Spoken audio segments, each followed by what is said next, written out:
akan memulai ibadah kita ya pagi hari ini. Semua saya rasa sudah dapat ya. Ada kertas yang kecil itu untuk lagu kita nanti.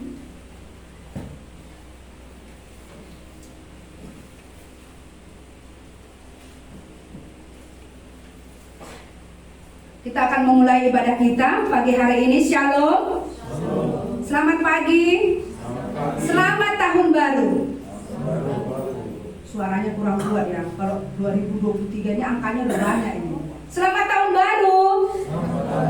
Iya. Semangat yang baru, gairah yang baru untuk beribadah kepada Tuhan. Saya pikir kalau tahun ini semua kita pasti punya sesuatu, komitmen ya, menutup tahun 2022.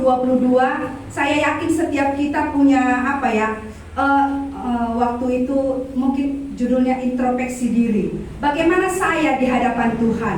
Apa yang akan saya kerjakan? Kalau visi misi di tahun lalu ada, saya rasa hari ini kita sepakat untuk mempertajam itu. Supaya apa? Ketika kita hidup 2024 kita masih berharap ya, masih ada di bumi ini.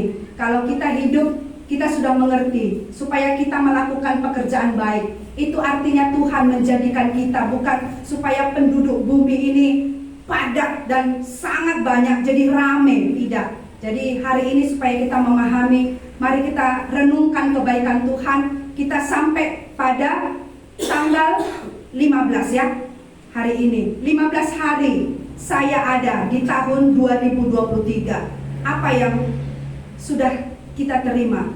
Kalau hari ini ada pertanyaan, apa yang Tuhan sudah kerjakan? Apa yang Tuhan buat dari bangun tidur sampai pagi hari ini? Seberapa banyak berkat yang boleh kita terima dari kita bangun tidur hari ini saja? Coba kita boleh menghitungnya supaya hati ini penuh dengan ucapan syukur. Kita akan memulai ibadah kita. Saya akan membacakan firman Tuhan dari Mazmur 118 ayat yang pertama saja. Bersyukurlah kepada Tuhan sebab Ia baik, bahwasanya untuk selama-lamanya kasih setianya. Sekali lagi saya bacakan Mazmur 118 ayat 1. Bersyukurlah kepada Tuhan sebab Ia baik, bahwasanya untuk selama-lamanya kasih setianya. Tahun ini bukan tahun yang baik, kata seluruh ahli ekonomi, tapi kita punya Tuhan yang baik. Apapun yang terjadi di tahun ini dan tahun yang akan datang, Tuhan tetap baik. Allah mengasihi kita. Mari kita naikkan ucapan syukur kita. Terima kasih Tuhan untuk kasih setiamu. Hari ini aku ada, Tuhan telah menyelamatkan aku. Jemaat kami undang untuk bangkit berdiri 450.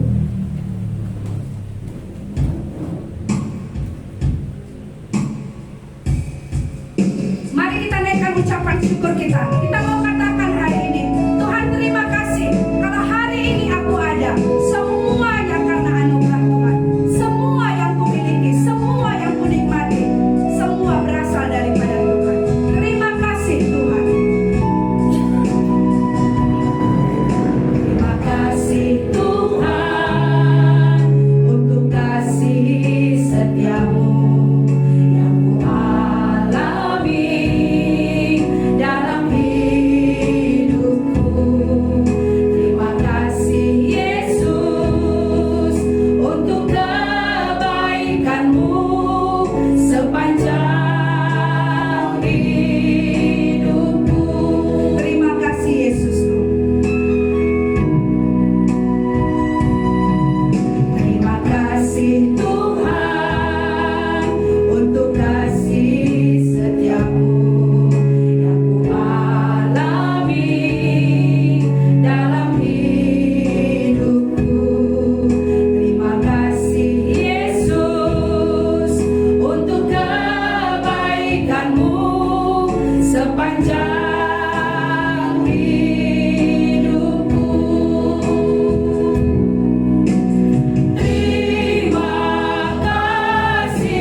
Hari ini Tuhan adakan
bersyukur ya untuk semua yang Tuhan beri. Untuk hari ini kita masih boleh bersama-sama beribadah di tempat ini. Saya tadi tidak perkenalkan Pak Sembiring di awal karena saya tunggu semua teman-teman untuk datang supaya hari ini semua kita tahu ya, hari ini ada pertukaran mimbar di gereja kita, dan hari ini Pak Panta Sembiring akan melayani kita dalam pelayanan firman. Selamat datang kepada Bapak dan Ibu, kepada Johnson juga yang sudah di belakang ya, dia ikut sekolah minggu. Selamat datang hari ini di tempat ini bersama-sama dengan kami ya, persekutuan ibadah yang kecil di Pose Skala ya, supaya hari ini kita sama-sama diberkati. Kami senang hari ini Bapak boleh datang ke tempat ini. Semua kita sukacita ya. Terima kasih Tuhan, hari ini kesempatan ya Tuhan beri Pak Sembiring datang ke tempat ini. Tuhan adakan hari ini. Kita mau terus memuji Tuhan. Nomor 3, kalau hati penuh ucapan syukur, berarti ada lagu di dalam hati ya. Kalau orang suka ya sambil ngapain di rumah, mungkin lagi bekerja, suka ya ada musik. Hari ini kita mau nyanyi, ada lagu dalam hatiku karena Yesus yang mengaruniakannya bagiku. Nomor 3,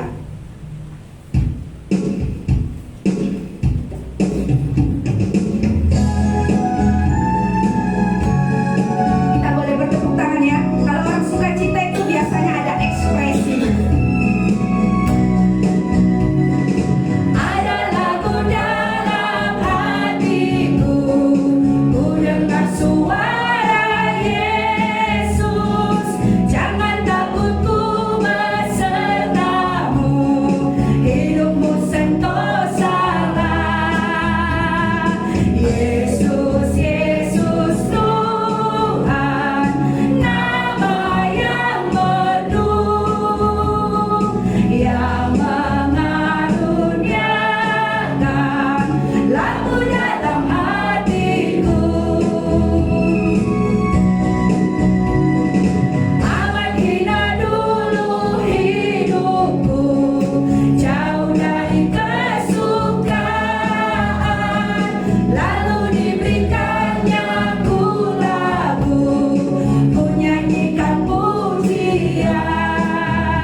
bersukacita. Apa yang membuat kita bisa bernyanyi? Kenapa? Nama Yesus, nama yang merdu. Karena dalam Yesus ada keselamatan. Pesta Natal sudah dikerjakan, ya. Begitu banyak Natal yang kita lakukan di tahun yang lalu di bulan Desember. Karena Yesus datang ke bumi, sudah mengerjakan keselamatan. Sehingga hari ini kita bisa bernyanyi. Kalau enggak, lagu kita lagu pilu, pulangkan saja, itu nanti lagu putus asa, ya. Hari ini saya bisa bernyanyi, walaupun tahun ini kita nggak tahu apa yang akan terjadi, tapi sepanjang jalan, kalau kita melihat Tuhan, saya akan sanggup berjalan bersamanya. Ada firman Tuhan, janji Allah yang membuat kita kuat hari ini. Saya berani, saya punya pengharapan yang kekal, karena Allah menyediakan tempat yang kekal, surga itu. Jadi kalau di bumi ini susah-susah, ada sakitnya, Mari kita belajar bersyukur, kita menikmati, karena kita di sini latihan. Nanti di surga nggak ada lagi latihannya.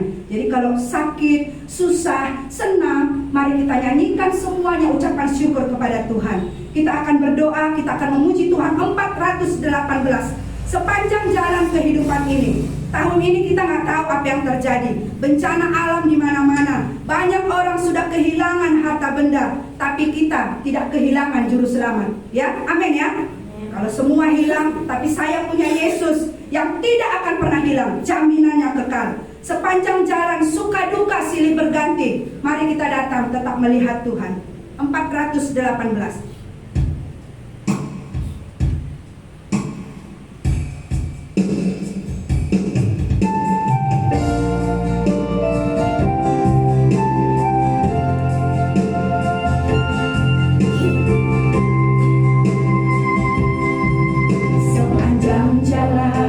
Kehidupan ini suka duka silih berganti, suka duka silih berganti.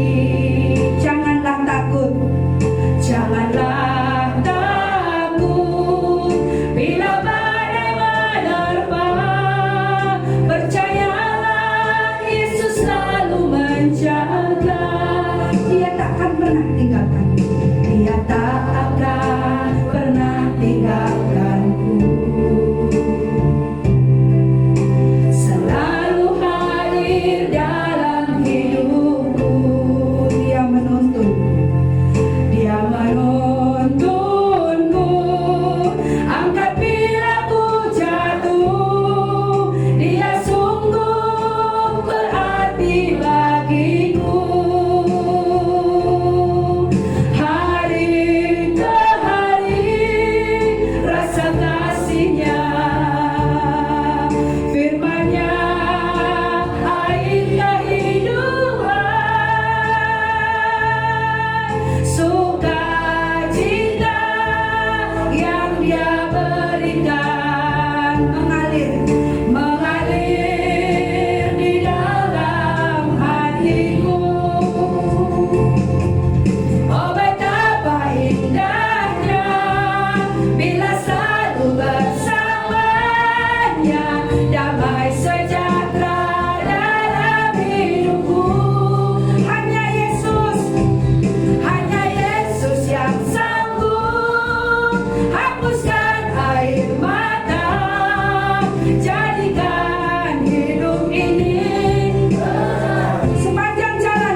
Terpujilah Engkau ya Allah kami, pencipta langit dan bumi, Allah yang mengasihi kami, Allah yang datang, Allah yang mati, Allah yang menebus kami, Allah yang bangkit. Terima kasih Tuhan Yesus. Kami bersyukur untuk setiap berkat Tuhan tahun lalu yang boleh Tuhan peliharakan kehidupan kami sampai pada hari ini. Kami memasuki tahun 2023. Kami tidak tahu apa yang akan terjadi ke depan, tetapi kami tahu kami punya Tuhan, kami punya Juru Selamat. Kalau banyak hal mungkin akan kami lihat yang akan menakutkan kami, yang membuat kami gentar, yang membuat kami gelisah, yang membuat kami akan khawatir, tapi ada janji Tuhan yang meneguhkan kami, yang membuat kami berani untuk tetap berharap kepada Tuhan di tengah situasi dunia yang semakin buruk, yang akan semakin berakhir. Kami tahu semuanya kesudahannya sudah semakin dekat, karena firman Tuhan mengajar kami, biarlah kami berhati-hati, berwaspada, berjaga-jaga, seperti firman Tuhan telah mengingatkan itu bagi kami sebagai anak-anak Tuhan, sebagai orang percaya. Tuhan, biarlah hari ini kami boleh melihat Tuhan. Kami bersyukur untuk semua yang Tuhan adakan bagi kami hari ini. Kami bersyukur untuk keselamatan yang Tuhan telah sediakan. Biarlah setiap kami tidak ada yang terlewatkan. Setiap kami menikmati kasih Tuhan. Setiap kami menerima anugerah itu, supaya ketika bumi ini berlalu, kami semuanya hitungan ini menjadi anak-anak Allah. Kami bertemu bersukacita di sorga. Itulah janji Tuhan yang menyukakan hati kami. Akan banyak hal mungkin kami alami Tuhan di bumi ini, tapi kami punya Tuhan yang tidak meninggalkan kami, yang janjinya ya dan amin. Kami bersyukur untuk hari ini ibadah kami. Kami bersyukur untuk setiap orang yang Tuhan antarkan. Biarlah Tuhan memberkati kami. Kami mengingat saudara-saudara kami yang hari ini tidak datang. Apapun keberadaan mereka Tuhan, Engkau yang melihat mereka. Biarlah mereka tetap mengingat Tuhan, bahwa Tuhan mengasihi mereka, tidak meninggalkan mereka. Kami bersyukur untuk setiap kami yang mengambil bagian. Tuhan berkati kami, perlengkapi kami. Tuhan, kami bersyukur juga hari ini Pak Sembiring Tuhan antarkan. Tuhan berkati dia untuk menyampaikan firman Tuhan. Penuhi dia dengan kuasa Roh Kudus, dengan kekuatan wibawa yang daripada Tuhan. Berkati setiap perkataan yang keluar dari mulut bibirnya, supaya semua kami diberkati. Kami memahami bagaimana kami harus hidup di hadapan Tuhan. Tuhan memberkatinya. Terima kasih Tuhan Yesus, berkati setiap kami, supaya hari ini semua kami pulang dengan sorak-sorai. Berkati ibadah anak-anak sekolah minggu, berkati guru yang mengajar. Tuhan memberkatinya, memberikan dia kekuatan untuk boleh menyampaikan firman Tuhan dengan bahasa yang sederhana yang boleh dimengerti oleh mereka. Berkati setiap anak-anak kami, supaya semua mereka diselamatkan. Dalam nama Tuhan Yesus kami berdoa, amin. Kita akan lanjutkan ibadah kita. Akan ada Ayu yang akan sharing hari ini. Yang lain juga boleh. Tapi sebelum itu kita nyanyi nomor 419 yang di bawahnya tadi ya. Sepanjang jalan Tuhan pimpin, itu cukup bagiku. Ayat yang pertama saja.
Baik, saya akan berbagi dari kitab Matius. Mungkin cerita ini sudah sering kita dengar ya. Saya akan berbagi dari Matius 9 ayat 18 sampai 26. Tapi saya akan bacakan beberapa ayat saja untuk kita. Saya mulai dari ayat 6 ayat 18. Sementara Yesus berbicara demikian kepada mereka, datanglah seorang kepala rumah ibadat lalu menyembah dia dan berkata, "Anakku perempuan baru saja meninggal, tetapi datanglah dan letakkanlah tanganmu atasnya, maka ia akan hidup." Ayat 19-nya, lalu Yesus pun bangunlah dan mengikuti orang itu bersama-sama dengan murid-muridnya. Pada waktu itu, seorang perempuan yang sudah 12 tahun lamanya menderita pendarahan maju mendekati Yesus dari belakang dan menjamah jubahnya. Karena katanya dalam hatinya, asal kujamah saja jubahnya, aku akan sembuh. Tetapi Yesus berpaling dan memandang dia serta berkata, Teguhkanlah hatimu, hai anakku, imanmu telah menyelamatkan engkau. Maka sejak saat itu sembuhlah perempuan itu. Ketika Yesus tiba di rumah ibadat itu dan melihat peniup-peniup seruling dan orang banyak ribut, berkatalah ia, "Pergilah, karena anak ini tidak mati, tetapi tidur." Tetapi mereka menertawakan dia. Setelah orang banyak itu diusir, Yesus masuk dan memegang tangan anak itu, lalu bangkitlah anak itu. Ya. Saya lewat ayat ini saya terberkati gitu ya. Saya melihat gitu, kepala rumah ibadat ini dia punya iman gitu, iman besar. Mungkin dia nggak pernah ketemu Yesus ya, belum pernah ketemu, tapi mungkin dia udah pernah mendengar cerita tentang Yesus gitu. Jadi dia ketika bertemu Yesus dia bilang, dia mengajak Yesus supaya meletakkan tangannya kepada anak itu gitu. Nah, berarti kan dia punya iman gitu, ya dengan Tuhan meletakkan tangannya kepada anaknya itu pasti anaknya sembuh gitu ya. Nah, terus yang perempuan yang sakit 13 tahun darah itu, dia juga mempunyai iman gitu. Maksudnya dia belum tahu apa yang akan terjadi, tapi dia punya iman kepada Tuhan. Pasti dengan dia pegang jubah Tuhan itu dia sembuh. Nah, saya merenung gitu, saya punya nggak ya iman sebesar mereka gitu. Misalkan hari esok kan kita nggak tahu apa yang terjadi. Nah, punya nggak iman hari esok itu apa yang akan terjadi, apa yang kita alami gitu. Mereka yang nggak pernah ketemu, nggak cuma dengar doang mungkin ya gitu, tapi mereka punya iman besar gitu. Ini apa ya, tahun 2023 udah tahun yang baru, pasti kan punya rencana-rencana baru. Ada nggak iman ya untuk planning-planning ke depan gitu. Ini sih yang boleh terberkati tahun yang baru, firman Tuhan yang baru juga buat saya. Mungkin ini aja sih yang boleh saya ucapkan. Terima kasih. Terima kasih buat Ayu. Ada lagi?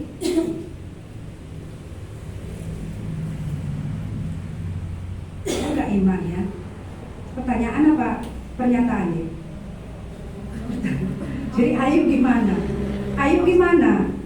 Ada nggak imannya? Udah jawab masing-masing ya. Tapi karena Ayu tadi yang berbagi, bagaimana imanmu deh? Ada ya, iya. Kalau kemarin kita belajar tentang mujizat berkatnya, ada nggak mujizat?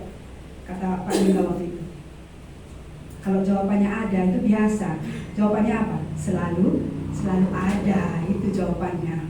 Jadi kalau ada itu ya ada, tapi artinya selalu ada. Oh iya ya, selalu ada. Jadi terjawab ya dek, ada nggak iman? Itu orang itu beriman, makanya dicatat. Kita gimana? Sepanjang jalan Tuhan pimpin, itu cukup bagiku. Kata lagu tadi, kata kita gimana ya? Karena tentulah semua yang baik itu yang Tuhan sediakan. Walaupun yang nggak baik-baik nanti kita lihat ya. Saya lihat di TV aja udah yang aneh-aneh semua tuh ya, membuat kita gelisah. Tahun ini saya waktu tahun baru mudik ya. Mudik biasa kumpul keluarga.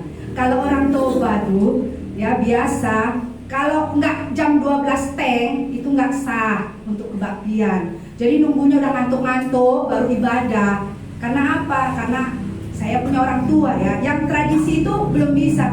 Mak kita kebaktian aja sekarang boleh mak? Nggak boleh. Nanti tunggu jam 12. Lewat dulu, kita udah ngantuk ya. Artinya saya bersyukur itu masih boleh saya kerjakan. Walaupun itu mungkin dalam tanda kutip seperti tradisi, tapi saya senang untuk pergantian tahun. Saya masih Tuhan beri kesempatan kumpul dengan keluarga, ada kebaktian, ya, karena tidak ada biasa ada acara dari apa ya, orang tua kami dari gerejanya diberi begitu. Tapi kali ini mana mak kertasnya? Tidak ada dikasih hari ini. Udah, kaulah yang bawa, kaulah yang pimpin. Begitu kata orang tua. Jadi, oh ya, artinya kesempatan ini mungkin gak datang 2 kali. Saya pikir, ya kalau mamaku tahun depan masih ada, saya pikir begitu, terus terang saja ya. Kalau tidak, kan ini karena dia masih ada. Saya belajar mengambil setiap kesempatan. Karena kesempatan itu mungkin gak datang 2 kali. Kalaupun datang 2 kali, besok masih ada. Orang terlalu sepele kadang ya. Kalau keluarga kami bilang hari Minggu kami mau pergi, katanya begitu ya. Gitu. Ya pergi gak masalah, saya pikir. Oh kenapa Bi? Iya, aku udah ngomong sama Tuhan permisi, katanya. Macam sekolah, saya bilang gitu. Iya. Artinya apa ya? Terlalu ringan mungkin menurut kita ya. Terlalu ringan. Hari Minggu ku rapel, kata dia. Oh bisa rapel ibadah ya gitu. Macam gaji ya Pak. Kalau PNS biasanya ada gajinya dirapel itu. Tapi saya belajar menghormati Tuhan itu nggak usah mikir yang besar-besar dulu, yang kecil-kecil. Jadi setiap kesempatan itu saya ambil. Jadi saya senang mengawali tahun 2023 saya ada yang boleh dibuat. Untuk SIL tahun lalu, ya saya berbagi sedikit di tempat ini. Saya senang. Ada anak-anak yang boleh dikumpulkan di tempat ini. Ya ini pengalaman pertama sekali di tempat ini dikerjakan bersama-sama. Saya tahu banyak kekurangan, ada hal-hal yang harus dievaluasi. Tapi saya mikir gini, orang kalau makin dewasa akan makin banyak tanggung jawab. Kalau semakin dewasa, semua tuh diperbaiki dari karakter, dari ini. Saya banyak kekurangan. Saya belajar. Begitu ya, belajar bahwa kesempatan ini mungkin gak datang berapa kali. Saya bersyukur juga untuk anak-anak yang kemarin boleh di follow up ya. Kami senang untuk semua yang boleh dikerjakan. Satu hal yang saya semakin belajar hari ini, bagaimana saya menjadi orang tua. Orang tua dengan 3 anak, dengan karakter yang berbeda, tipe-tipe yang berbeda, walaupun lahir dari orang tua yang sama, tapi mereka mewarisi. Satu yang saya pikirkan, ternyata semua anak mewarisi semua dari orang tuanya. Jadi kadang-kadang kita lupa gitu. Kadang-kadang anak menjengkelkan, kok kau jahatnya kayak gini. Lupa kita dia dari mana datangnya. Lupa dia bahwa dia orang berdosa yang semuanya saya wariskan kepadanya. Melayani anak-anak begitu tipenya yang macam-macam gitu. Kenapa ini datang dari latar belakang yang berbeda. Jadi saya berpikir, oh ini setiap orang tua seharusnya sangat menyadari bahwa anak-anak lahir dari orang berdosa. Makanya orang tua ini, kami ini harus bertobat ya. Saya pikir saya harus bertobat ini dalam banyak hal mungkin yang belum tepat. Orang-orang tua harus memahami bagaimana ini melayani anak-anak. Seharusnya mendidik mereka menurut jalan yang patut baginya. Apa itu jalan Tuhan? Jadi kalau ada anak mungkin merasa dia sudah mengerjakan, tapi kita nggak lihat yang nakal sekali kamu begini begitu, gitu. Oh ya dia orang berdosa. Supaya saya belajar juga bagaimana menghadapi anak ya. Waktu SIL itu saya di rumah, bagaimana anak-anak saya juga belajar menghadapi anak-anak yang lain. Ya puji Tuhan itu pengalaman bagaimana terjun ke dunia anak nggak semudah yang kita pikirkan. Dengan segala macam karakter, bagaimana mereka disampaikan firman Tuhan. Ya bersyukur untuk anak-anak yang boleh percaya kepada Tuhan dari sejak masa mudanya. Jadi saya pikir kadang kalau dulu bapakku bilang begini, ku sekolahkan kau supaya nanti kau bisa bikin aku senang. Gitu dulu memang. Gitu. Ya kalau akhirnya nggak seperti yang dia pikirkan juga yang bisa aku buat begitu. Ternyata aku terbatas untuk menyenangkan, mencapai, mungkin pencapaian dia nggak gitu tentang aku ya. Tapi aku hari ini juga belajar bahwa anak-anak yang Tuhan karuniakan bukan untuk kubuat menjadi apa yang aku mau, tapi apa yang Tuhan mau.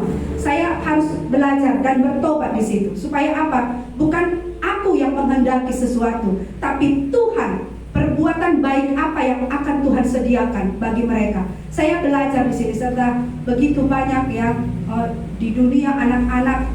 Saya semakin belajar. Ini pengalaman yang indah bersama dengan Tuhan. Selama SIL itu berlangsung dan selama saya dipercayakan menjadi orang tua, selama saya boleh melayani anak-anak di tempat ini maupun di tempat-tempat lain. Ini pengalaman yang boleh saya bagikan. Jadi marilah di tahun ini kita hidup untuk Tuhan. Apa maunya Tuhan? Bagaimana saya, anak-anak muda, bagaimana kamu hidup berperilaku di hadapan Tuhan?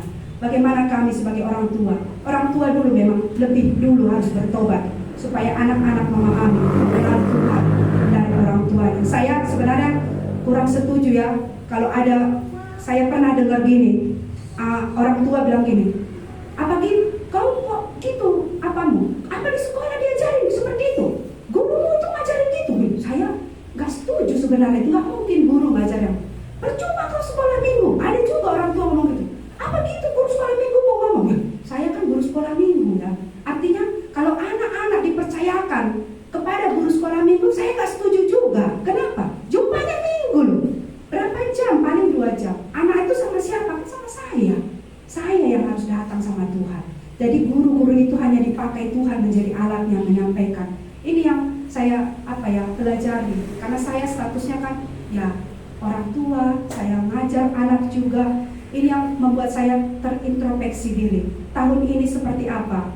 Doanya seperti apa untuk mereka? Ini yang boleh menjadi pengalaman ya dalam hidup di tahun lalu yang boleh dikerjakan supaya ini semakin tajam ke depan. Terima kasih. Yang berdoa syafaat kami persilahkan.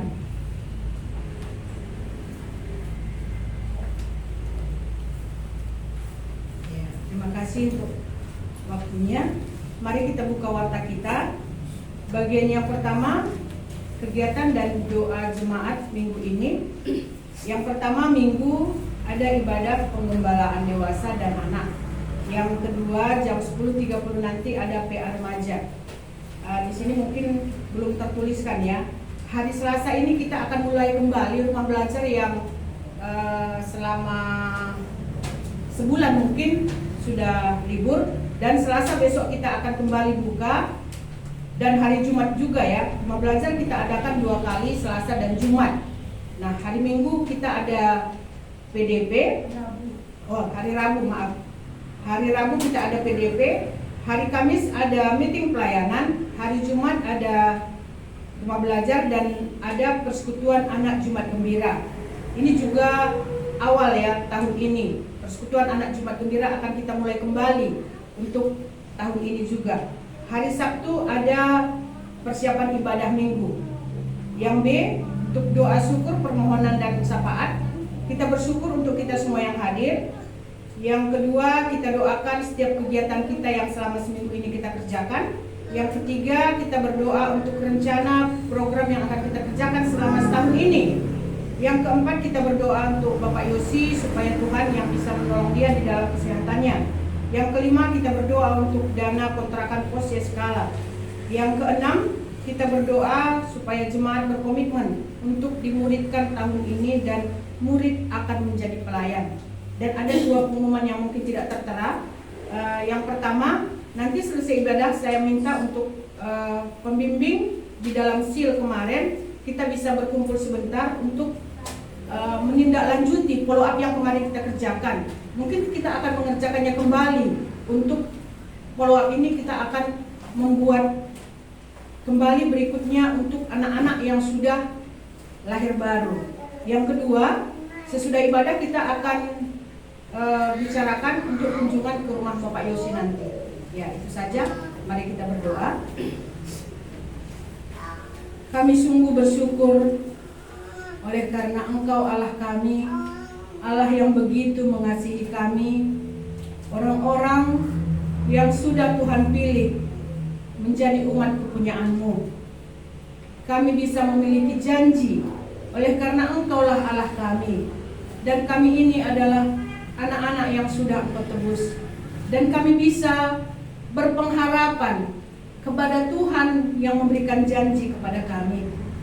Kami bersyukur Tuhan, di dalam keseharian kami hidup bersama dengan Tuhan di bumi ini, masih ada perkataan-Mu yang bisa kami renungkan, yang bisa menguatkan kami, yang bisa menuntun kami ke dalam rencana-rencana Allah.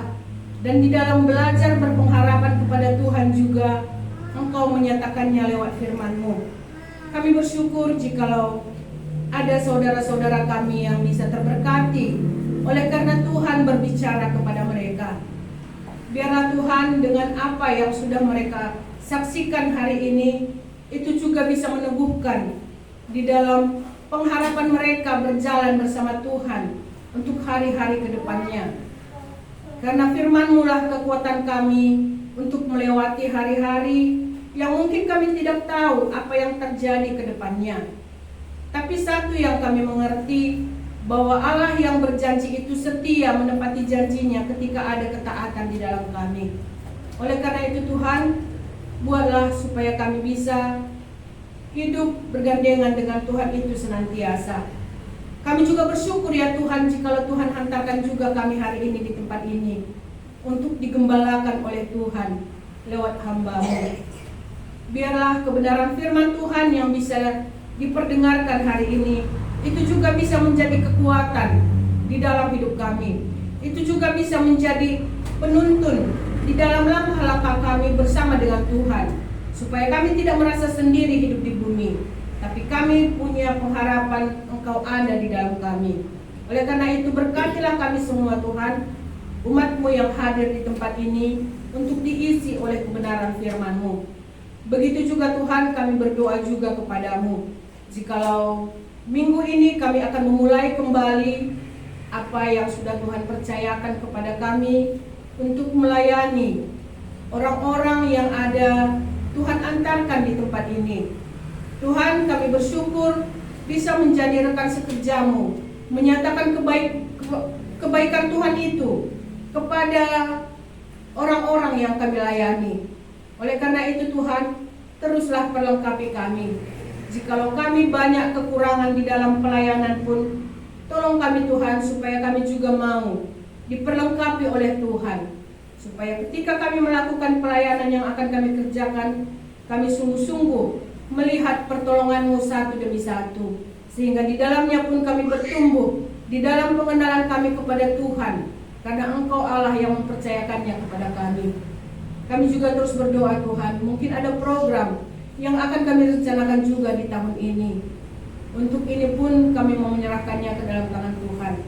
Mungkin banyak yang akan kami kerjakan, kami hanya sedikit di tempat ini Tuhan. Oleh karena itu kami memohon kepada Allah yang mempercayai kami itu, supaya di dalam jumlah yang sedikit ini pun kami bisa memandang kepada Engkau Allah yang mempercayai kami itu, supaya di dalam apa yang kami rencanakan, kami juga bisa sama-sama membawanya kepada Tuhan. Kami bisa sama-sama bertanggung jawab di dalam apa yang Tuhan percayakan kepada kami itu, sehingga jikalau seperti talenta itu Tuhan akan menambahkan dari hari ke sehari apa yang ada pada kami. Dan inilah pengharapan kami ketika kami melayani Tuhan di tahun ini, untuk apa yang akan kami kerjakan. Dan kami mau melihat Allah di depan yang menuntun kami, dan kami memandang kepada-Mu sehingga kami bisa melakukannya. Karena kami tidak mempunyai kekuatan apa-apa kalau bukan karena Tuhan yang memampukan kami. Oleh karena itu Tuhan, berikan kami kesehatian di dalam mengerjakan program yang akan kami kerjakan, supaya di dalamnya pun nyata Tuhan bahwa kami ini adalah anggota-anggota tubuh Kristus itu. Kami juga terus berdoa ya Tuhan untuk saudara kami Bapak Yosi. Mungkin hari ini dia di dalam kelemahan fisik, ada sakit penyakit yang sudah didiagnosa oleh dokter. Di dalam hal ini pun kami memohon uluran tangan-Mu yang kuasanya melebihi daripada dokter itu. Biarlah Tuhan Engkau yang memberikan penghiburan dan kekuatan untuk saudara kami ini. Di dalam sakit penyakit yang ada, Tuhan juga yang membuat dia bisa datang kepada Tuhan, menyatakan isi hatinya kepada Tuhan. Begitu juga Tuhan untuk tindakan lanjutnya pun, biarlah Tuhan yang mengajari dia. Berikan dia hikmat yang daripada-Mu Tuhan, supaya ketika ada sakit penyakit seperti ini pun dia tidak merasa sendiri, tapi dia bisa melihat kehadiran-Mu juga ada di dalam keadaannya sakit seperti sekarang ini. Kami menyerahkan dia ke dalam tangan Tuhan. Begitu juga Tuhan Yesus, kami memerlukan uang untuk kontrakan pos skala ini. Untuk ini pun kami memohon kepada-Mu Tuhan yang menambahkan berkat-berkat kepada kami, sehingga kami juga bisa memberikan bagian yang seharusnya kami berikan juga kepada Tuhan untuk kontrakan ini. Di dalam hal ini pun kami berpengharapan kepadamu ya Tuhan. Begitu juga Tuhan Yesus, kami juga berdoa untuk kami semua yang sudah dimuridkan. Tuhan sudah mempercayai kami sebagai murid. Oleh karena itu, ajari kami juga Tuhan supaya kami bisa berkomitmen untuk memuridkan siapa yang akan kami muridkan, supaya kami bisa bersama-sama bertumbuh bersama dengan yang kami layani. Kami juga bertumbuh oleh karena Allah sendiri juga yang melayani kami, supaya di dalam hal ini pun kami melihat kuasa-Mu itu memang sungguh-sungguh nyata memperlengkapi kami sebagai murid. Jikalau ada pun Tuhan yang sudah kami doakan untuk kami muridkan, yakinkan kami bahwa itu adalah bagian kami. Inilah kerinduan kami yang sudah kami nyatakan kepada Tuhan, supaya tahun ini kami bisa bersama-sama bergandengan tangan mau memuridkan orang-orang yang Tuhan pimpin untuk kami muridkan. Terima kasih Tuhan. Inilah doa, ucapan syukur, permohonan kami yang kami nyatakan kepada Tuhan pagi hari ini. Kami masih terus melanjutkan ibadah kami. Engkau Allah yang melayani kami. Di dalam Tuhan Yesus kami berdoa dan mengucap syukur. Amin.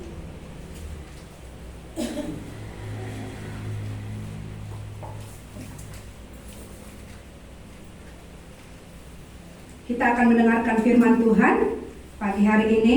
Kita akan memuji Tuhan dari kertas yang kecil, ya. Bagaimana definisi kita tentang berbahagia, ya.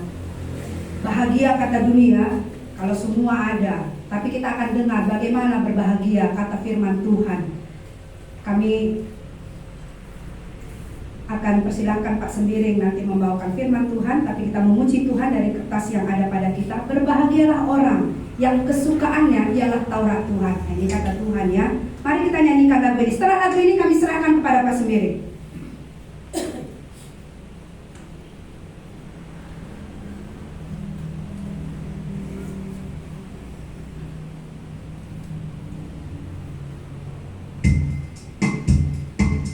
Berbahagialah orang yang kesukaannya ialah Taurat Tuhan dan merenungkannya siang dan malam.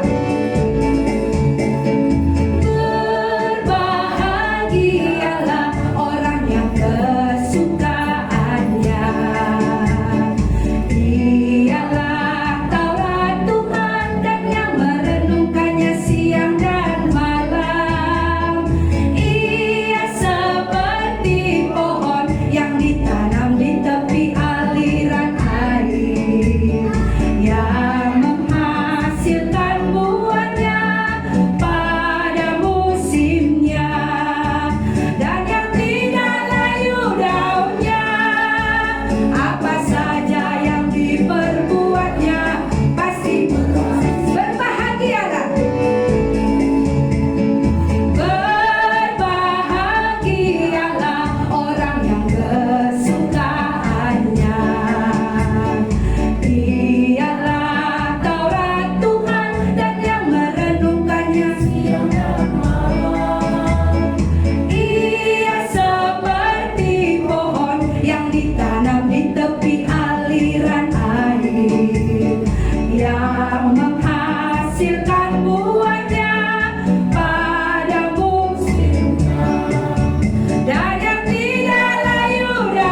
di luar Tuhan. Kebahagiaan itu hanya semu saja. Tapi terkadang mata kami melihat, bahkan asap sendiri berkata, aku hampir tergelincir melihat orang fasik yang gemuk-gemuk. Tetapi Tuhan yakinkan kami, buat kami sungguh-sungguh mengalami betapa berbahagianya kami ketika kami merenungkan firman-Mu. Tuhan, pagi ini berbicaralah kepada kami. Ada hal yang baru, Roh Kudus Tuhan, layanilah kami, hamba-Mu yang hina, yang sungguh tidak memiliki apa. Tuhan, kalau hari ini Engkau masih berikan hidup, berarti masih Tuhan percayakan hal-hal yang Tuhan mau berikan untuk hamba-Mu jalankan. Berkati kami semua Tuhan lewat pertemuan ini. Di dalam Kristus Yesus kami berdoa. Amin. Ya, saya persilakan duduk. Salam. Salam. Ya. Apa kabar kita semua Bapak Ibu? Sehat ya? Ya baik, hari ini sesuai tema yang sudah saya sampaikan kepada hamba Tuhan, karena hari Kamis kemarin Pak Lingga sudah me-WA saya, apa firman yang mau disampaikan. Ya, saya sebenarnya sebelum di WA Pak Lingga pun saya sudah bergumul, Tuhan, apa yang mau saya sampaikan di SS, karena di SS ini semua sudah lama menjadi pengikut Tuhan, sudah banyak firman Tuhan begitu. Ya, tapi waktu Bible Camp kemarin saya ingat satu perkataan Pak Ginting. Dia katakan begini, ketika kita merasa kita mengetahui semuanya, maka kita sebenarnya nol, katanya. Tetapi ketika kita merasa tidak tahu apa-apa, maka di situ Tuhan akan berbicara kepada kita. Di situ kita akan dipenuhi oleh Tuhan, katanya. Ya, jadi walaupun waktu itu saya tidak bisa ikut Bible Camp pengurus, saya mengikutinya beberapa kali lewat online. Ya, oleh karena itu saya berharap Tuhan berbicara sama kita. Kita akan baca firman Tuhan Mazmur pasal 1 ini. Mungkin sudah selalu kita dengar, mari kita membacanya secara bergantian. Saya akan membaca ayat yang ganjil, nanti saudara-saudara yang dikasih Tuhan baca ayat yang genap. Jalan orang benar dan jalan orang fasik. Berbahagialah orang yang tidak berjalan menurut nasihat orang fasik, yang tidak berdiri di jalan orang berdosa, dan yang tidak duduk dalam kumpulan pencemooh. Tetapi yang kesukaannya ialah Taurat Tuhan, dan yang merenungkan Taurat itu siang dan malam. Ia seperti pohon yang ditanam di tepi aliran air, yang menghasilkan buahnya pada musimnya, dan yang tidak layu daunnya, apa saja yang diperbuatnya berhasil. Bukan demikian orang fasik, mereka seperti sekam yang ditiupkan angin. Sebab itu orang fasik tidak akan tahan dalam penghakiman. Begitu pula orang berdosa dalam perkumpulan orang benar. Sebab Tuhan mengenal jalan orang benar, tetapi jalan orang fasik menuju kebinasaan. Iya, saudara-saudara yang dikasihi Tuhan, Mazmur itu adalah sebuah kitab puji-pujian dan doa. Ini di mana Daud, bahkan Asaf, ya, beberapa orang Lewi menyuratkan bagaimana mereka dahulu menyanyikan pujian kepada Tuhan, bagaimana mereka juga berdoa kepada Tuhan. Ya, ini adalah nyanyian pertama yang disampaikan Daud dalam Mazmur 1 ini. Di sana dikatakan bahwa jalan orang benar dan jalan orang fasik, ya, lembaga Alkitab membuat judulnya seperti ini, ya. Ya, ada orang benar, ada orang fasik, ya. Ayat 1 tadi mengatakan berbahagialah orang yang tidak berjalan menurut nasihat orang fasik. Ya, saya menggarisbawahi saudara-saudara yang dikasih Tuhan bahwa berjalan, ada kata di sana berjalan. Berjalan itu sesuatu arah. Arah di mana kita akan mencapai sesuatu tujuan yang mau kita capai. Maka firman Tuhan katakan berbahagialah orang yang tidak berjalan. Ini negatif yang dibuat ya. Kalau dulu kita dalam bahasa Inggris ada kalimat negatif ya, ada interrogatif ya, ada kalimat positif. Ini kalimat menidakkan di sini. Tetapi firman ini mengatakan orang yang tidak berjalan ya, menurut nasihat orang fasik, inilah yang berbahagia. Dunia hari ini ya secara globalisasi terus meningkat ya. Memang ini zaman global di mana orang-orang saya melihat sudah semakin cuek. Ya, anak-anak Tuhan pun banyak hidupnya cuek. Cuek ini sebenarnya bukan gaya anak Tuhan. Ya, kalau cuek itu bukan pribadi Kristus. Kristus yang datang dari surga meninggalkan kemuliaannya, ya segalanya, membuktikan dia tidak cuek. Kenapa cuek? Dunia teknologi membuat hari ini ya, kalau saya diangkut selalu, kalau saya pernah naik angkot ya dari Binjai Kuala, dari Kuala ke Binjai ya, orang di angkot itu sudah banyak cuek, senang dengan gadget, ya, ya semua bermain gadget sendiri. Bahkan ketika seseorang punya masalah, dia memviralkannya lewat media online. Akhirnya banyak cuitan dan membuat orang itu nggak berbahagia. Kenapa? Karena salah jalannya. Tapi kurasa kalau di sini nggak ada ya, pemuda-pemudi kita pernah buat cuitan. Saya pernah lihat dalam sebuah statusnya dia memaki-maki orang dalam Facebook. Ya akhirnya dia kehilangan kebahagiaan. Saya lihat itu kawan saya waktu itu kami kuliah dan saya melihat, wah kenapa Bu? Iya ini nggak tahu diri. Nah, jadi itu sebenarnya pola hidup orang fasik. Orang fasik itu sebenarnya orang yang ya ada terjemahan ya ateis, orang yang tidak memang yang memberontak, yang membenci Tuhan, orang berdosa.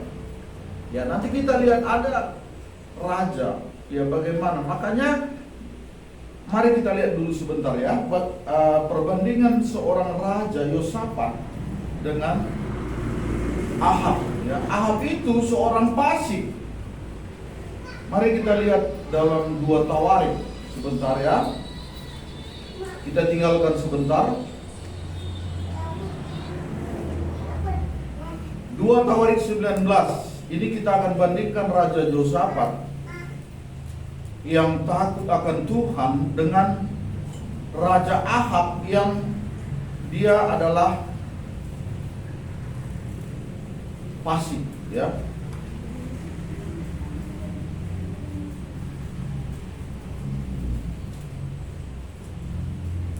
Mari kita lihat ayat 2. Ini nanti latar belakangnya sebenarnya Bapak Ibu dan saudara-saudara yang dikasih Tuhan, itu pasal 18.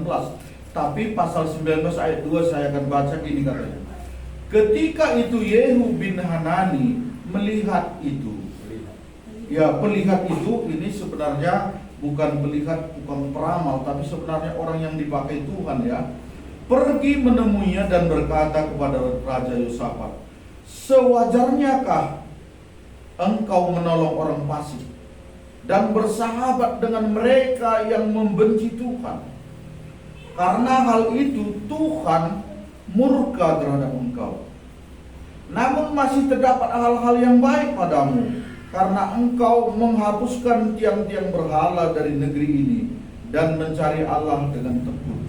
Ya di sini bagaimana Yehu menegur Yosafat Waktu itu dia bersekutu dengan siapa? Ahab.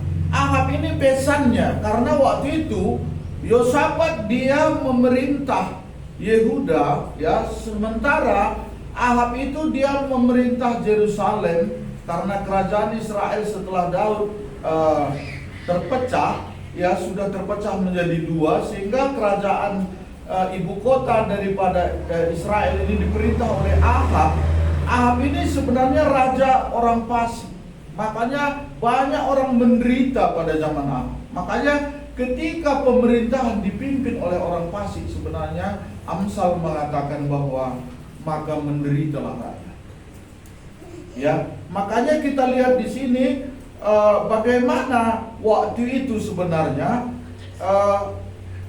Kalau saya ceritakan sedikit, nanti Bapak Ibu bisa baca pasal 18 ya, bahwa Yosafat ini datang ke Yehuda, ke Samaria, karena dia sudah berbesan, karena waktu itu ya keluarganya dikawinkan. Tetapi waktu mereka datang, dijamulah, disembelih kambing domba yang banyak. Nah, lalu Ahab bilang sama Yosafat, bagaimana kalau kita memerangi Ramot Gilead? Wah, gak apa-apa, rakyatku kan rakyatmu juga, kata si Yosafat kepada, tapi tanyakan dulu sama Nabi Tuhan, katanya. Inilah Yosafat ini bagusnya.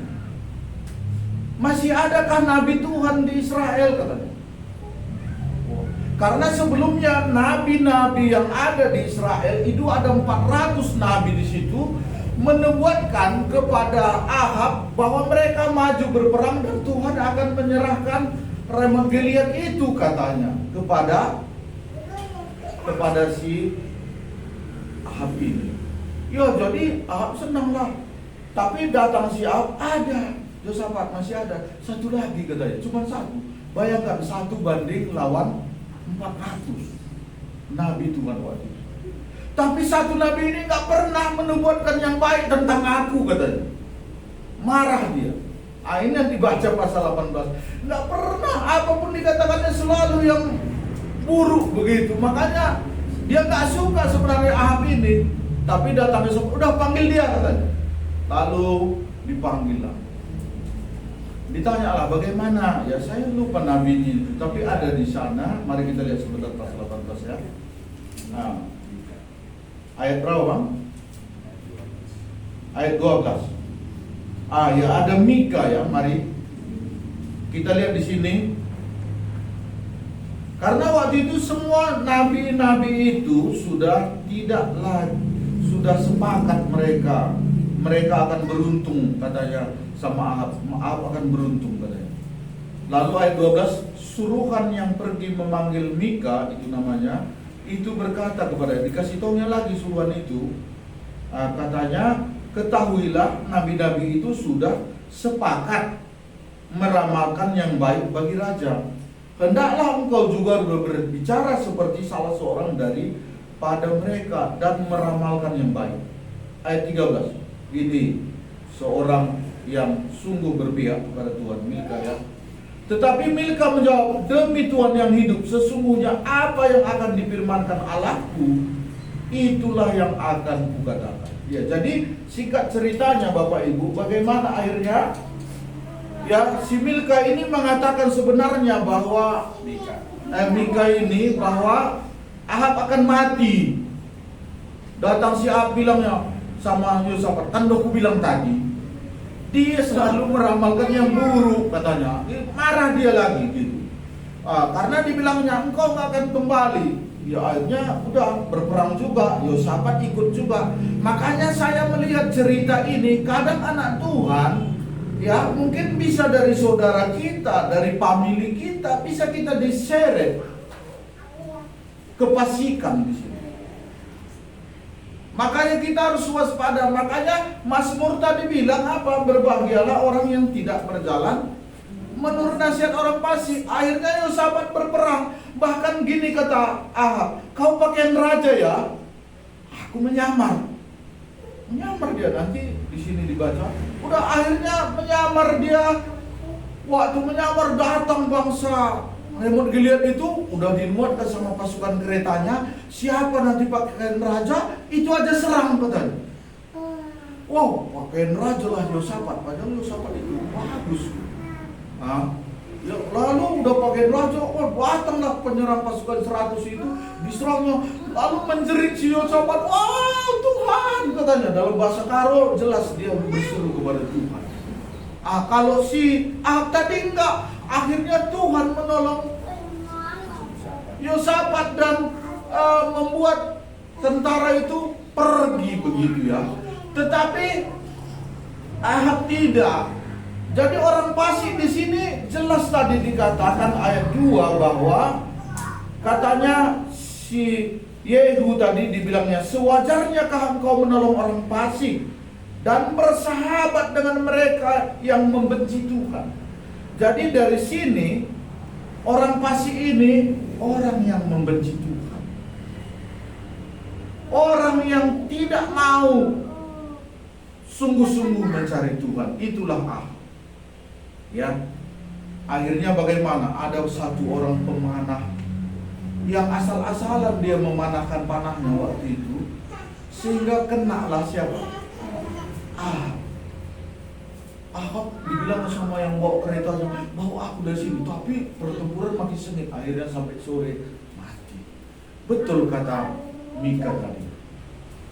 Karena Ahab ini tangkap Mika, penjarakan, kasih dia roti dan air saja.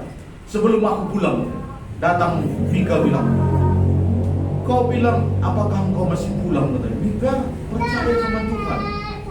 Memang betul dia nggak pulang, lagi pulang dengan mayat. Makanya ini satu pola mengingatkan satu. Orang fasik itu dia tidak jeli lagi melihat nabi-nabi palsu. Ya 400 bayangkan. Maka ketika kita pada posisi kefasikan, bisa kita lagi nggak bisa melihat Tuhan. Saya pernah mengalami itu, down, betul-betul down. Lalu saya kehilangan kebahagiaan yang sungguh-sungguh nggak penuh lagi. Kebahagiaan ketika saya bertobat, mula-mula kebahagiaan itu penuh. Coba Bapak Ibu, hari ini dengan mula-mula bertobat, coba ingat, apakah sukacita kita masih sepenuh dulu dengan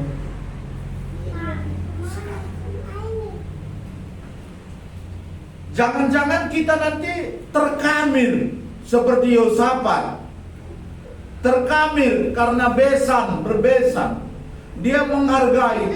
Ya tapi Yosafat akhirnya dicatat dalam Alkitab dia orang yang sungguh-sungguh mencari Tuhan. Ya. Bahkan ada cucunya yang jadi raja dan tidak layak. Udah dikuburkan. Masih diingat dia cucunya Yosafat. Kita kuburkanlah dia katanya. Baik kali berarti Yosafat itu. Pernah kamu baca itu? Nanti kalian teruskan dalam 2 tahun ini. Karena cucunya Yosafat itu akhirnya, karena setelah Yosafat mati digantikan anaknya, lalu cucunya itu wah luar biasa jahatnya. Betul-betul jadi orang fasik yang tidak mau mengenal Tuhan, tidak mau mencari Tuhan, begitu. Ya tetapi dia dikuburkan oleh karena kakeknya bolangnya di pekuburan raja-raja itu tetap dia karena mengingat Yosafat yang sungguh-sungguh cantik. Maka firman ini katakan tadi, berbahagialah orang yang tidak berjalan menurut nasihat orang fasik. Ya. Jadi jalan itu adalah arah di mana sesuatu yang akan kita mau tuju. Nah, kita bisa kehilangan kebahagiaan kalau kita nggak penuh lagi sukacita kita ini kalau kita berjalan menurut nasihat orang fasik. Anak-anak muda hari ini yang bertobat kan begitu. Nggak apa-apa, cakap-cakap dulu. Ada satu anak Tuhan saya lihat baru-baru ini cakap-cakap dia dulu sama orang yang belum bertobat kan nggak apa-apa berteman sama orang yang belum bertobat. Nanti kan bisa kau layani, akhirnya bagaimana? Kehilangan kebahagiaan. Akhirnya bagaimana? Kehilangan sukacita. Ya. Kalau dulu Kak Deti saya SMA baru bertobat, dibilangnya dulu, saya ingat contohnya nasihat orang Pasir itu, nggak apa-apa nyontek, nggak apa-apa nyontek, ya itu kalau ngopek itu membuat sebenarnya kita nggak percaya diri. Nggak apa-apa sekali-sekali lah, nggak berminggu nggak ibadah, ya kan? Ya kecuali sakit, ya kalau sakit ya saya pun setuju. Tapi nggak apa-apa lah hari ini nggak ibadah, sekali dulu baru dua kali. Nah itu, karena firman Tuhan itu nasihat orang fasik sebetulnya. Karena firman Tuhan apa katanya? Jangan tinggalkan pertemuan ibadahmu dalam Ibrani. Jadi jelas itu beda. Jangan-jangan kebenaran itu selalu kita ambil dari diri kita, bukan berpatok kepada firman Tuhan. Itulah yang membuat kita kehilangan kebahagiaan, kehilangan sukacita. Jadi syarat yang pertama tadi, berbahagialah orang yang tidak berjalan menurut nasihat orang fasik. Ya. Di dalam Tawarik tadi, orang fasik tadi apa? Orang yang membenci Tuhan. Dia memang nggak mau sama Tuhan, benci dia. Ya, saya selidiki orang fasik ini mulai dari Kejadian. Ya, pertama kali diungkapkan Abraham waktu Tuhan mau memusnahkan kota Sodom dan Gomora. Abraham bilang, Tuhan, apakah engkau akan memusnahkan orang benar di antara orang bersama-sama orang fasik? Nah, itu waktu itu soal jawab Tuhan dengan Abraham. Ya Tuhan enggak memusnahkan itu. Ya, karena Tuhan nanti kita lihat ya. Jadi ketika kita terimbas oleh dunia ini, karena dunia ini betul-betul menuju kefasikan terus. Ya, saya melihat semakin meningkat. Bahwa Amsal mengatakan amarah ada di hati orang fasik. Ya, ketika amarah itu kita pendam, kita simpan, itu sebenarnya pola hidup orang fasik. Ya, saya mengalaminya, sehingga ketika saya pendam amarah yang ada di hati saya terhadap seseorang misalnya, itu membuat saya kehilangan kebahagiaan, kehilangan sukacita. Jadi oleh karena itu, kalau kita mau berbahagia, yang pertama tadi syaratnya apa? Tidak berjalan menurut nasihat orang fasik. Yang kedua, yang tidak berdiri di jalan orang berdosa. Ya. Berdiri di jalan orang berdosa, ya artinya kalau bahasa karunia itu mengusik. Orang yang silang musik, yang tidak meniru. Gimana orang berdosa, begitu juga kita. Saya sering ditegur Tuhan cara mengajar saya. Kenapa? Ya kalau orang dunia seperti itu, kadang-kadang kan saya ditariknya juga, orang begitu dah. Katanya. Ada lagi kawan saya pernah bilang, ayo Reng, pulang kita Reng, samanya gaji katanya. Kan itu kan nasihat orang fasik. Ayo pulang kita Reng, samanya gaji kita katanya. Betul, memang itu.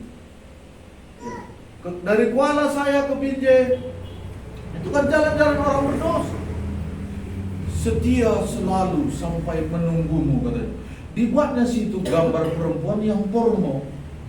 Nah itu kan perkataan-perkataan fasik. Itu ketika saya, makanya ini bisa gara-gara banyak, karena banyak hal yang membuat kita bisa kehilangan kebahagiaan. Karena selalu kita lihat di mata kita, di depan kita, bahkan dalam perjalanan hidup kita, dalam perjalanan pekerjaan kita ditantang. Sehingga firman ini menyegarkan saya kembali, sehingga saya diingatkan Tuhan. Karena jangan-jangan ya itu tadi kita seperti orang dunia juga gitu. Tidak berdiri di jalan orang berdosa, berarti bagaimana orang berdosa itu, begitu juga kita. Yang kedua, dan tidak duduk dalam kumpulan pencemooh. Ya ini sudah berlanjut dia dosanya. Tadi berdiri dia ikut, sekarang udah duduk di situ menikmati bersama. Join us with me. Gimana itu? Saya nggak pandai bahasa Inggris. Ya, jadi join dia. Udah join, sudah duduk, udah santai, bisa menikmati. Wah, ini udah lebih meningkat. Makanya orang akan kehilangan kebahagiaan. Anak-anak Tuhan bisa kehilangan kebahagiaan, nggak penuh lagi. Bisa. Yosafat tadi kan ditegur oleh siapa? Iya, ditegur. Jadi sebenarnya kalau kita ditegur oleh anak Tuhan sebenarnya itu bagus. Jangan kita sakit hati. Saya pengen orang menegur saya, tapi belum pernah orang menegur saya. Mau tegur saya, yang salah tegur aja. Oh ya, Bang Guru, kenapa Bang Guru itu berantem di jauh? Begitu. Iya, ditegur itu perlu. Kenapa? Karena itulah kasih.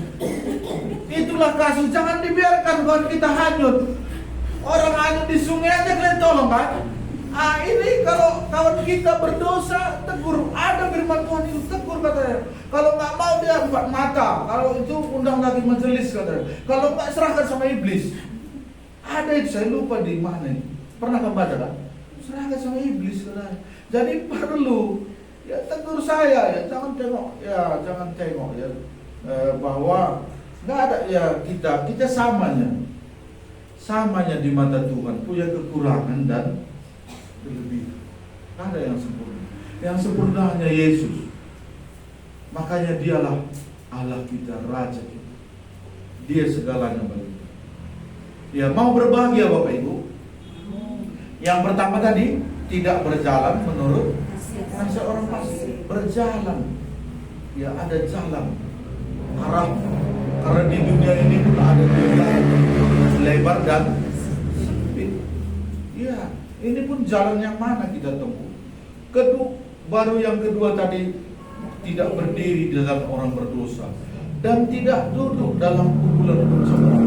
Tetapi yang kesukaannya ialah Taurat Tuhan dan yang merenungkan Taurat itu siang dan malam. Ini pernah saya alami, saking sibuknya tak ada waktu lagi merenungkan firman. Maka sukacita kita nggak akan penuh. Nah, gimana mudah-mudi Bapak Ibu, adakah waktu kita masih merenungkan firman Tuhan? Masih ya, ya bagus. Karena ketika kita merenungkan firman Tuhan, di situ yang Tuhan bicara. Tapi kalau sibuk kita melayani, bukan itu Tuhan mau. Ya, orang Efesus itu luar biasa melayani, tetapi Tuhan mencela mereka karena apa? Mereka telah kehilangan kasih yang mudah-mudah. Tuhan rindu itu. Mama John pasti rindu, dia kasih cinta sayang mudah-mudah. Terus, ya kan Mama John? Kalau cintanya udah nggak kayak dulu kasihnya, berasa ya, akhirnya ngerubati. Kita pun dengan Tuhan, kalau kita cinta kita, kasih kita nggak seperti yang dulu lagi, ngerubati kita kan, kita akan berkelak. Hati kita ini nggak pernah bisa berbahagia, tentram dan damai sejahtera. Jadi ketika orang merenungkan firman Tuhan, di situnya ada kita kebahagiaan. Saya dulu kan ngamuk kambing, sering saya ingat ini, nggak pernah saya lekang dalam kata. Merenungkan firman Tuhan itu seperti kambing, udah siap dia makan, dia sambil apa? Dia duduk-duduk, dia begitu dia istilahnya itu Pak Loro, memamah biak ya. Jadi dia ada waktunya nyantai, dia nikmati. Saya merasa waktu saya pandang kambing saya itu, menikmati betul ini kambing itu. Apakah kita juga menikmati firman Tuhan begitu? Ada waktu kita merenungkannya, ya sambil motong masakan babi kan bisa kita renungkan. Yang bisa juga ya. Nah, tapi kalau yang lain-lain kita pikirkan, nah itu bagaimana itu? Ya susah. Nggak kan kita bisa kehilangan arah kan. Karena di sini katakannya siang dan malam bukan berarti terus duduk siang malam nggak kerja. Ya, artinya ketika kita bekerja juga, ya, kita bisa merenungkannya. Kadangkala saya kalau di sekolah, saya duduk di atas sendiri gitu ya. Semua udah pulang, sunyi sekolah. Sering saya bilang, Tuhan, apa yang saya mau bikin lagi di sekolah?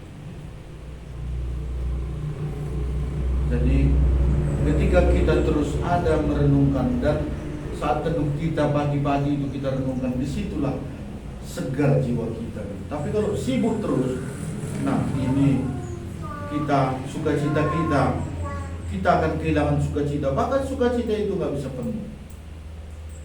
Jadi orang yang melakukan seperti ayat 1 dan 2 ini diibaratkan oleh pemazmur, katanya ia seperti pohon yang ditanam di tepi aliran air.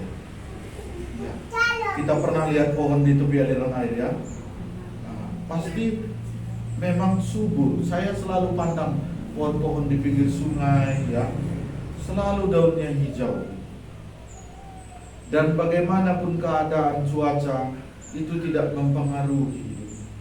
Ini sebenarnya orang yang merenungkan firman Tuhan. Tapi kalau kita udah lebih banyak, antara keseimbangan pelayanan dengan merenungkan pun nggak sama, ini bisa juga nanti kita kelelahan, akhirnya layu,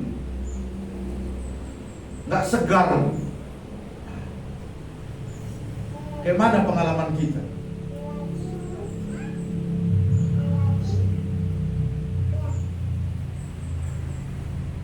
Kalau kita merenungkan firman Tuhan,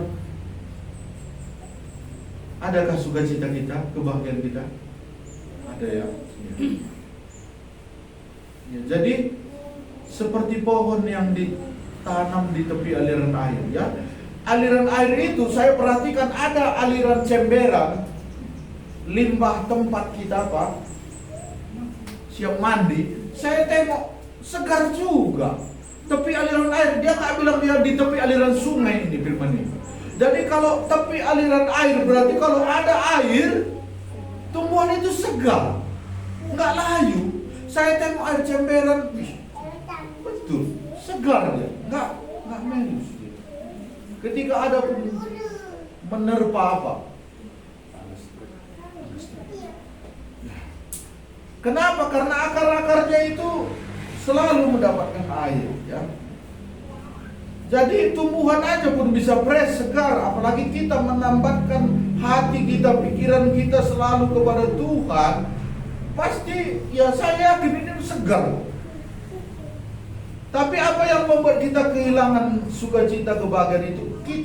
Kita mempelajari diri kita. Saya mempelajari selalu diri saya. Bagaimana saya supaya tetap bisa berbahagia? Dia menghasilkan buahnya pada musimnya. Jadi waktu musim berbuah dia.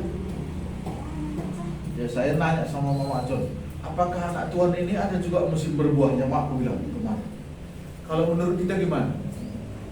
Nah, karena di sini katanya ia seperti pohon yang ditanam di tepi aliran air yang menghasilkan buahnya pada musimnya. Berarti mungkin musim berbuah ke anak Tuhan. Kalau menurut kita gimana Bapak? Waktu itu Mama John nggak bisa, saya pun belum bisa saya jawab ini. Ya ada waktunya ya. Ya saya rasa ya ada musim. Ya ada waktunya kita memang merenungkan dengan Tuhan, ya kan? Lalu ya ada waktunya kita di situ berbuah ya.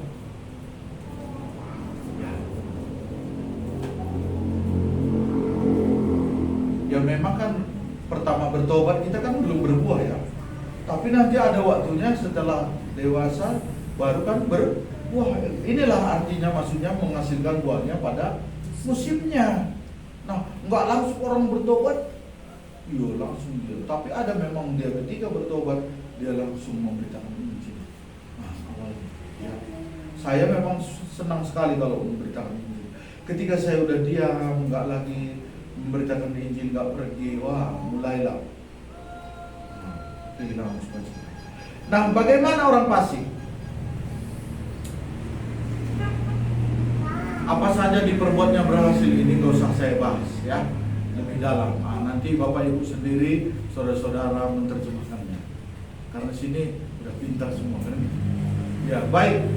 Ayat 4, bukan demikian orang fasik, mereka seperti sekam yang ditiup angin. Ya, orang fasik itu seperti sekam. Saya dulu sebelum bertobat, saya memang seperti sekam ini. Nah, kemana angin berhembus kuat, ke situlah saya. Ya. Tapi keadaan ini bisa kembali kalau kita nggak peka, nggak punya waktu merenungkan diri. Oleh karena gitu manusia doang. Kata orang dulu, saya ingat kali itu masih muda saya.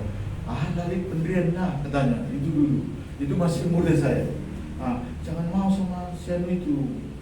Ada pendirian itu. Ya, kalau anak Tuhan kayak gitu kan berbahaya. Lintak-lintuk kata orang. Ya, jadi mereka seperti sekam yang ditiup angin. Sebab itu orang fasik tidak akan tahan dalam penghakiman. Ya. Di mana hari penghakiman nanti ya, seperti Ahab, dia binasa. Bukan Ahab, banyak di dalam Alkitab orang-orang fasik yang binasa. Ya. Saul sendiri juga termasuk golongan ini, karena dia mati bunuh diri. Saul, ya, Raja Saul. Dan dia selalu melakukan sesuatu itu mendirikan reputasi dirinya sendiri, bukan reputasi Tuhan. Inilah yang dilakukan, saya lihat beberapa perjalanan Raja Saul. Ya. Jadi sebab itu orang fasik tidak akan tahan dalam penghakiman. Begitu pula orang berdosa dalam perkumpulan orang benar. Sebab Tuhan mengenal jalan orang benar, tetapi jalan orang fasik menuju kebinasaan. Alangkah bahagianya kita Bapak Ibu sebenarnya. Orang benar ini, ya, kalau di dalam PL Perjanjian Lama ini orang-orang yang dipilih Tuhan juga. Ya, kita lihat Daud yang dipilih Tuhan, Abraham. Ya, kalau pada PL Perjanjian Baru kita juga orang-orang yang dipilih Tuhan, yang sudah percaya kepada Kristus. Jadi oleh karena itu Tuhan mengenal jalan orang benar. Ya, di dunia ini sebenarnya ada dua juga, cuma ada orang benar, ada orang fasik. Kiranya firman ini Bapak Ibu mengingatkan kita supaya kita kembali. Mana tahu kita seperti Yosafat juga ya, yang begitu sungguh-sungguh serius mencari Tuhan. Tetapi karena besannya itu ya, dia bisa tertarik. Dia mendengarkan apa yang dikatakan oleh Ahab. Ya, kita juga bisa seperti itu. Kadang kan kita bergaul dengan orang yang tidak mengenal Tuhan, kita dengarkan nasihat. Ya. Kalau di mahasiswa kan banyak orang berdosa ya, Priscilla ya. Bisa kita nanti ditarik. Seperti Yosafat tadi ya. Ya, tapi syukurlah Yosafat, dia selalu mencari Tuhan. Dia akhirnya diluputkan Tuhan. Waktu bahaya tadi, kalau orang fasik waktu bahaya dia nggak berseru kepada Tuhan, itu satu bedanya. Saya lupa ayatnya, tapi saya baca bahwa kalau orang fasik itu ketika ada tekanan himpitan dia nggak berseru kepada Tuhan. Tetapi orang yang benar itu dia akan berseru kepada Tuhan. Seperti Yosafat tadi, dia wow katanya waktu diserang itu dia akhirnya Tuhan menolong. Ya, amin, mari kita berdoa. Bapa di surga, Allah yang mengasihi kami, Allah yang sudah membenarkan kita sehingga kami menjadi orang yang benar oleh karena pembenaran daripadamu ya Tuhan, bukan karena kebaikan kami, bukan karena kelebihan kami, bukan karena kepintaran kami, tapi oleh karena kasih Tuhan. Tuhan juga tidak cuek terhadap kami. Tolong kami di dunia yang penuh kefasikan hari ini Tuhan, supaya kami jeli, kami bisa melihat mana jalan orang fasik, mana nasihat orang fasik, supaya kami terhindar sehingga kami tidak kehilangan kebahagiaan yang Tuhan mau curahkan, yang mau Tuhan berikan kepada kami. Tuhan, ini kami anak-anak-Mu. Kiranya firman Tuhan hari ini boleh mengingatkan kami, menegur kami, menginsafkan kami akan kebenaran, akan dosa, akan penghakiman. Tolong kami ya Tuhan. Inilah doa kami. Sekali lagi, Roh-Mu yang kudus Tuhan menyempurnakan perkataan-Mu hari ini kepada kami masing-masing. Di dalam nama Yesus Kristus kami berdoa. Amin. Ya, kita nyanyi dulu satu lagu.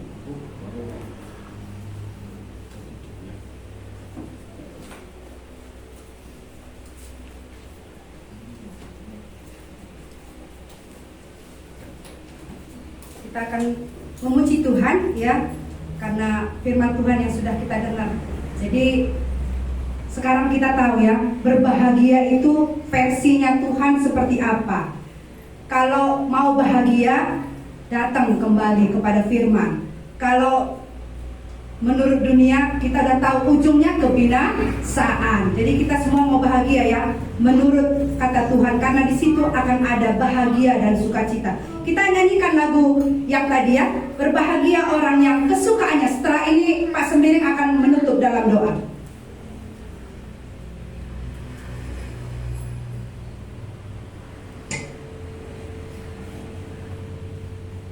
Kita mau meresponi firman Tuhan. Saya mau nih seperti pohon yang ditanam di tepi aliran air, supaya berbuah pada musimnya. Ada musimnya kok, ya.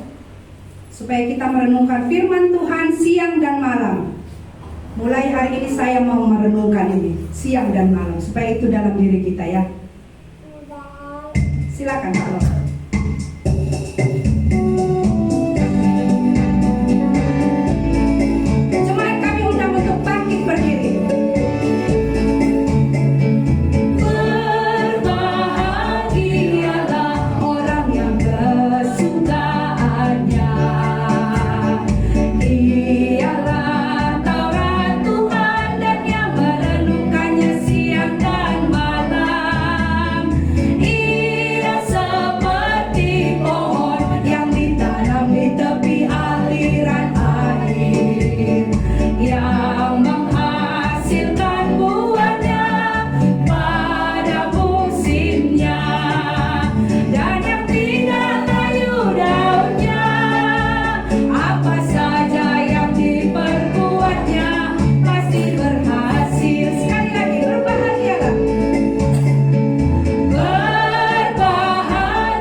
Ya Tuhan, seperti firman-Mu, seperti lagu kami, buatlah kami tidak layu walaupun dunia ini, bagaimanapun yang kami hadapi, apapun yang terjadi yang di depan mata kami. Buatlah kami tetap segar di mata Tuhan, bahkan di mata dunia ini. Tuhan Yesus, kami melihat Mika itu, bagaimana dia seorang nabi Tuhan, yang bagaimana juga dia ditampar, tetapi dia tetap setia kepada Tuhan. Tuhan Yesus, kami mau supaya kami tidak berjalan menurut nasihat orang fasik, tidak berdiri di jalan orang berdosa, tidak duduk dalam kumpulan pencemooh, tetapi kesukaan kami adalah Taurat Tuhan. Dan ajar kami merenungkan Taurat itu siang dan malam. Ada waktu kami untuk bersujud menyembah Tuhan. Inilah Tuhan doa kami. Kiranya damai sejahtera Tuhan memenuhi hati kita semuanya di dalam Kristus Yesus Tuhan kita. Amin. Kita bernyanyi kepada Allah dipuji.